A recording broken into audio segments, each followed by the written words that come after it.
Hi, this is Amitava Sarkar from Kolkata. I actually work on transgender issues since last 10 years, more than 10 years. So, talking about my experience, or my love experience, is not as sweet as other typical biological women can experience.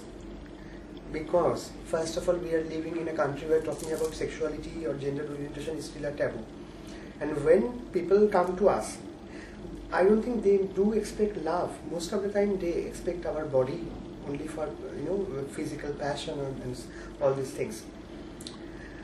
But we are grown up with our typical Indian mentality that one day I should have a husband, one day I should have a family, one day I will have a man of my dream who can love me within his strong arms, who can protect me from the outer world and all. But this is a dream. I don't know how many trans girls, how many of us can have really that much experience of having a successful married life or having a love life. But from the very beginning, I was dreaming of a successful relationship, to be stick with a particular one partner. And the searching is still going on. It's an ongoing process, but I don't know. Maybe I will die without having a successful love life. But yes, I had once. Means I came up with a Bengali guy. We had a relation, say for example, it was around 3 years. And talking about sex or physical relation, that was not the most important part of it. Maybe like one or twice we got physically connected with each other, but most of the most important part was sharing our experience, sharing our views, because he was from also cultural background and I am also associated with singing, so we had so many things to share, so many things to learn from each other. That actually made my love life more interesting. And whenever he left his office for his home, he just called me every day, and we used to talk for hours and hours. Even we went somewhere for a holiday, there also I was singing for him, he was loving me, caressing me. I really missed those moments. What happened actually, even his mother was very much accepted, but he himself was very much influenced by his close friends. They kept telling him, this is not that natural kind of a relationship. If you get in touch with some trans woman, you cannot love him, you cannot love her, or you cannot get married because society doesn't accept. What will you tell with your family, and how will we become a father of a child, blah blah blah. So ultimately we broke up, and people are still offering me, but I know what are they looking for, so I am not very responding to their request. So I try to find love, I try to find happiness by some other way. For example, music is my first love. I learned music for 6 or 7 years.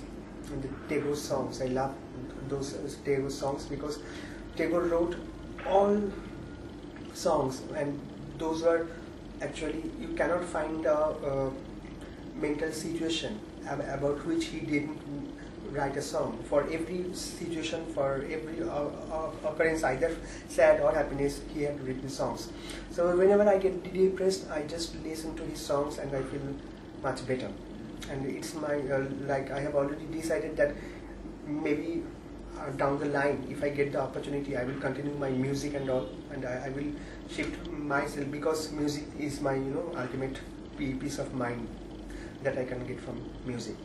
So my suggestion to my sisters, all the trans sisters, not only in India, for all around the world, that we should love ourselves first, because the world is not very easy. It's not a bed of roses, because the society has some typical binary rule.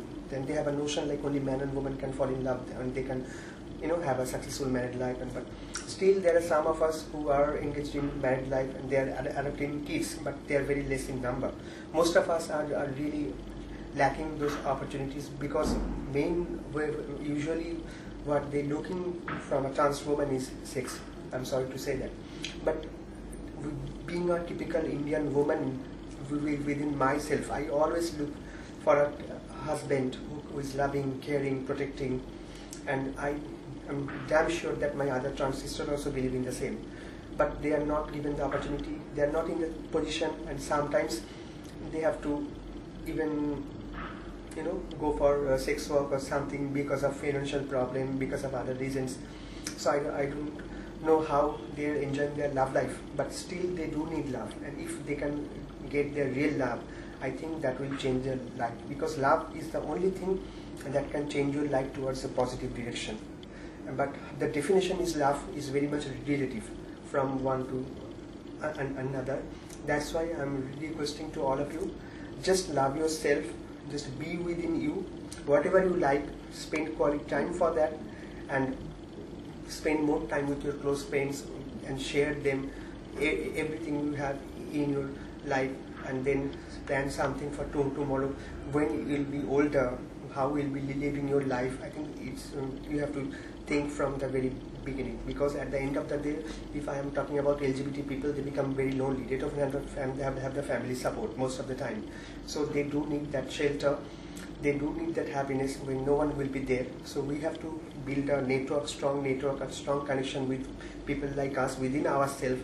And if we do not get love in so-called that much male-female relationship, so that it will not bother us, so that the brotherhood, the sisterhood, the other relations we are having within our own community, that will feed in our daily life. So I am still quite positive, and because I work for trans issues, I think one day will come that really we will understand what do we actually need and what do we actually go for.